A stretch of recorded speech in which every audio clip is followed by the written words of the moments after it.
topic to close the day. And Catarina Farinha from Sword Health, please come to the stage. Manuel Gaspar from Casa do Impacto, please come to the stage. And I will be Luisa Baltazar, for those of you who so far didn't know my name, founder and CEO of Her Venture Hub. Okay, so I have a couple of questions, which actually we worked as a team, a little bit as a team. So the questions that I'm going to read, it's the work of the three of us. And we're going to try and bring topics that go from the individual impact that Sword Health product and solution has on individuals, all the way to how enablers and ecosystems and major representatives of society, like Casa do Impacto, which is part of Santa Casa da Misericórdia, and in my case, how a social initiative at global scale can have impact, positive impact, and how it all can be done with AI, right? So, first question. Many startups talk about impact, but how do you move from a good intention to something that is actually measurable and scalable? And I'm going to start, of course, with the startup that we have at stage. Thank you so much for the invitation and everyone that is here. I truly think that you should have a good incentive, because you can have a good idea, so you want to do it for good, but then you need to plan your strategy on that incentive that you actually are going to measure. And at Sword, I think we do that beautifully, because our incentive is the member to get better.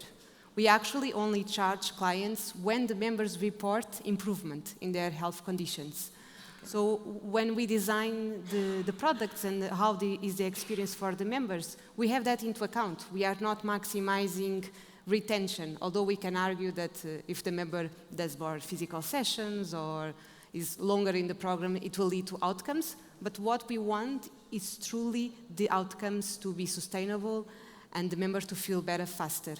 So we think what should be the most, the best task or the best, and here the task is, could be, for example, a physical therapy, physical session. So what is the best exercise that the member should have? Okay. And imagine that the member is actually super anxious. Maybe the best thing that the member should do is a meditation exercise, and it's not a physical exercise. So if you start with that in mind, what I'm aiming for, and that is my North Star, I think you are on the way to do something that is still good and scalable. Okay, so I'll use your answer, kind of what you do, as a bridge to then give give some speaking time to Manuel. So that's from the individual side of it. Is Sword Health measuring the global impact or the overall impact in terms of ESG, sustainability, how to turn that individual impact into a large scale? Because if you're contributing to the health of individuals, at the end of the day, you're contributing to the health of humanity, right? Yeah, I truly believe that at the end of the day, the impacts are going to be in several other fronts besides the individual health. You can, in terms of sustainability, of course, you can argue that you want the models, the lighter, so you always do a trade-off between the ecological footprint of the model and the benefit. But even apart from that, just the fact that we provide healthcare remotely, it already has that impact, so people don't need to go to a physical place, they feel better overall. So the impact, it's so much larger than the individual. It's democratization of healthcare, right? Especially in a market, for example, like America, that is our biggest customers are there, that most of the people don't have access to a physical therapist. So this tailored medical help that they need, this is the solution that they have. So we have thousands and thousands of testimonials in this sense, that truly shows the individual impact that we have. And I think this is what guides us to do better and individual and at the scale. So tell us, how would, for example, Santa Casa da Misericórdia or Casa do Impacto, of course, you already help startups and projects and social enterprises and etc. that are part of Casa do Impacto, but how can these two extremes work together? Is there a way? Yes, first of all, thank you so much for the invitation. And actually, hearing from Katerina, it rang a lot of bells because it was a lot of the ideas that we talk about on a daily basis. So basically, Katerina told us a bit about ideas around the theory of change on how organizations can create and structure their activities in order to deliver the most impact they can. So we at Casa do Impacto and the majority of the major organizations working on this field see and structure their activities and the ones made by the projects they work with from the impact until the beginning of the activity and the resources required in order to deliver the impact you were speaking about. So you spoke about outcomes. That is our daily buzzword or outputs, and we even establish within our investment programs, and we do this as the likes of other Portuguese and international organizations do, where we link, even in our investment portfolios, the impact the projects want to create with our investment. So we do payment by results, and the results are connected with the impact they deliver. So we at Casa do Impacto and with the projects we support and the majority of other incubators and accelerators, we want to establish that the activities the projects developed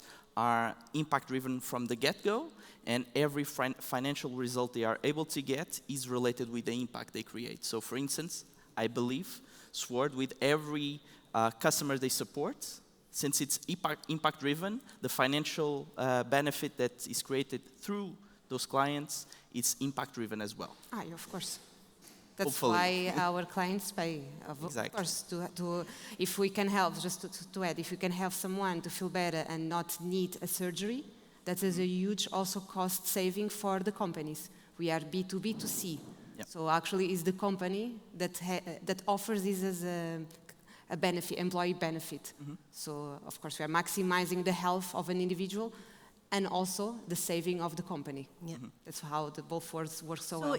So it's interesting, and that brings me to another question, which is, then what's the best way to pitch or to present or to demonstrate the value proposition that may it be at individual scale or may it be over a global impact scale, how to better present that value proposition and that outcome to the different stakeholders. And here I would like you to start first, because I'm assuming that this is something that you help the social entrepreneurs that you have in Casa do Impacto, how to do that. So I would love for you to share some insights, and then Katerina, if it is something that goes over your domain, also how Sword Health is doing. Yeah, and it's for us it's a really good question because for us impact can go both ways. So if you see a matrix, you can see the volume of the people impacted by the solution, but also the level of depth you are able to do in each individual. Okay. So you can, in your scaling of the impact you want to create, you can see either the amount of people you are working with or the level of difference you are making in each individual's lives. Which is the outcome, not the output, right? Exactly. So for instance, I'm seeing a couple of our entrepreneurs here, and hi, Daniela, hi, Annabelle, how are you? Go and speak with the equivalents afterwards. And the type of support we do with projects like theirs is to actually see how we can propose a different value proposition to each type of stakeholder. It can be either individuals, let's say we are working on education.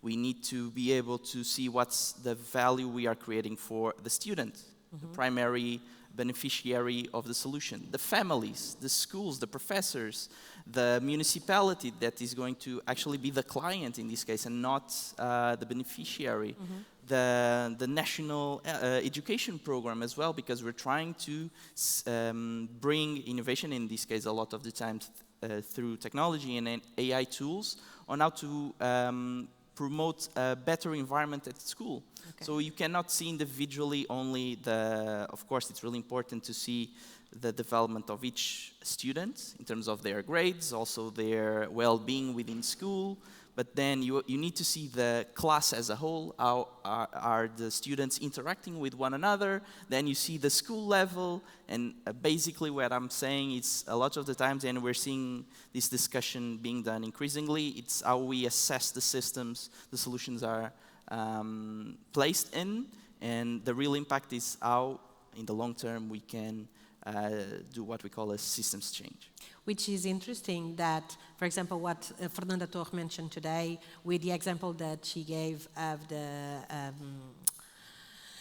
the weed herbicide sprayer and etc., there's a lot of data that can get insights and can provide insights on not only on how to improve the product or how to better serve the customer. As you said, you're B2B2C when you do it through companies. So this actually can be data that can be used. There's data and information that can be used not only to reinforce the value proposition, but also to find other impact, extra impact that the solution is having. Like I said, I think there is the extra impact is saving costs, avoiding extra costs like surgeries and things that are even more costly in that sense. So, and if someone is feeling better with their health, they miss less work days as well. So the impact for the company, it's clear and it's shown. Like we have already so many years of working that our companies trust, and our numbers show that. So why do I like that take? Because in fact this discussion here is a little bit after we spent the whole day talking about where's the money, where the markets where companies and startups should go. There's a responsibility that is being expected from new companies that grow, that scale, that achieve unicorn status, and then achieve crazy income and revenue. And so there's an advantage to understand the distribution of value. And the distribution of value in your users can be the fact that they get better health. By getting better health, they save money because they don't go to the doctor, they don't have to be absent of work, and in the US this is a huge problem because there's no social security, etc., etc. So I really like this idea. So based on this idea, where do you see in 5-10 years, no, not in 5-10 years, in 3 to 5 years, how AI-based technology can contribute in a positive way or in a negative way? And this may not be, feel free, we're not only founders and we're not only business people, we're also parents, we're humans, we're elements of a society, of a community, we're students, we're teachers, we're all of those roles. So feel free if you want to give examples. I know. So I'm not the founder, everyone knows. No, yeah. I'm just a PM on the AI team. But Virgilio, the CEO of Sword, is very upfront about the vision. And Virgilio now has many videos that he's publishing on LinkedIn that I even suggest you to see it by yourself. But the goal and what we believe is truly to create a platform where with AI and always with the human in the loop, which is crucial for us. So besides being incentives driven in the good direction, like I was saying, we always have the human supervising, the health specialist. And we want to, with AI, to have this clinical memory.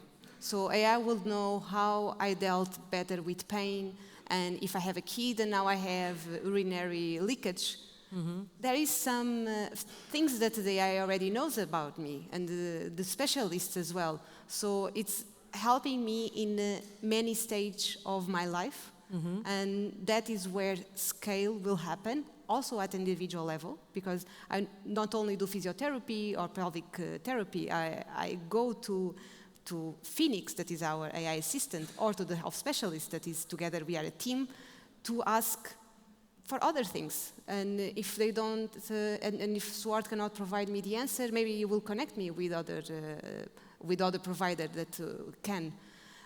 So I think that is creating this ecosystem where I feel trusted. It's solving complex problems in the right way, because AI is not about just making it faster. It's actually solving the most complex stuff well, with guidelines, with guardrails, and a clinical team, PMs, designs, all of that to create a product that people trust and ultimately feel better. I would just like to add, and with a different perspective from your side, since I'm also part of one of the oldest organizations in the world, Luisa and I have been speaking for the last few days, and we realized that Santa Casa this year will be celebrating its 528th anniversary. So it's actually one of the oldest organizations in the world.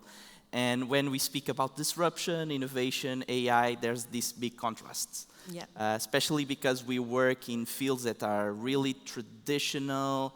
Our HR profile, it's on the older side, so the average age is over 50, I think. So there's there's a big necessity to adapt the way our organization operates and introduces novelty, like your solution. For instance, we have a physiotherapy hospital, the largest in Portugal for this topic. So probably one day, Alcoitão, exactly, Sword will be there. Of course, we'll need to adapt the way we operate, from the doctors to the nurses to the staff, and also all the structure behind it in the headquarters. And actually, we are in the process of introducing these sort of structures and instruments, not only AI, but other factors. Our team actually, Casa do Impacto's team and our department is part of this team that is trying to be the fosterer of news and new ideas at Santa Casa. And it's tough. It's a change management process. A lot of people are worried because they feel they are going to be left out, either because they already don't know how to use some of the tools that are at their disposal and that have been for the last 5-10 years, let alone the new ones that are even more complex, or at least at the first glance they think it is. So it's really tricky, but it's necessary. And at least I hope our organization is going in the right direction, and we're trying to be as collaborative and not. We're trying to do it in a balance between bottom up and top down, because we don't. It's proven that if the management team tries to put things in front of the employees, it's not going to work. So we're trying to have collaborative instances where actually the teams are the ones bringing the solutions they think can solve the problems, and we're trying to have a balance between seeing what solutions are working in other areas or outside our organization, while also developing our own. So we still have a little bit of time. I want to bring actually a new topic that I just thought of while you were talking. It has to do, it's a little bit off this topic, but I think it's relevant because you mentioned innovation. And it's not usual that innovation is mentioned in social impact. It's more like, oh, there's this innovative startup or technology, and it has social impact. But social impact first, focused on innovation, it's very rare.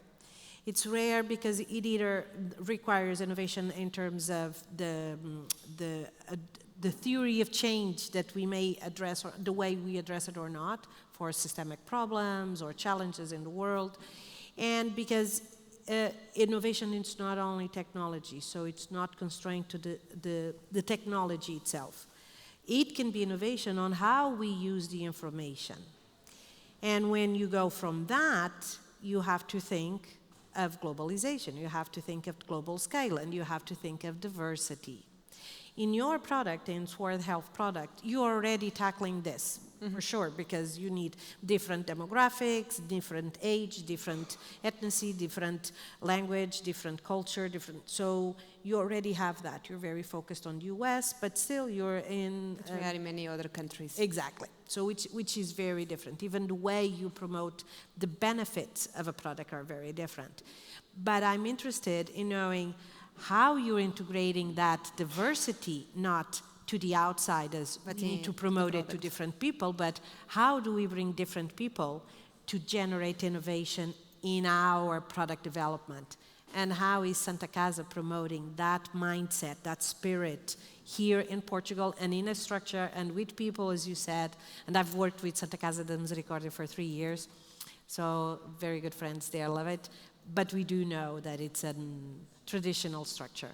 So that's a good question. I think, like I said, when we do product development, so when we are scoping what the product should be, the team already, it's very diverse. So not only on the roles, like can be the product manager, the design, the UX research, the clinician, of course.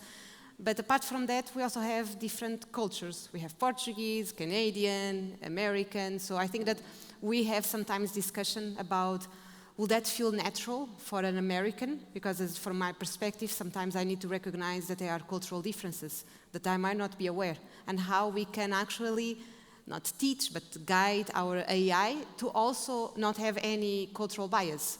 So we think about it. And for example, about health literacy. So we don't want the AI to say, Phoenix in this case, to say any clinical term unless the person is the first one to match that level.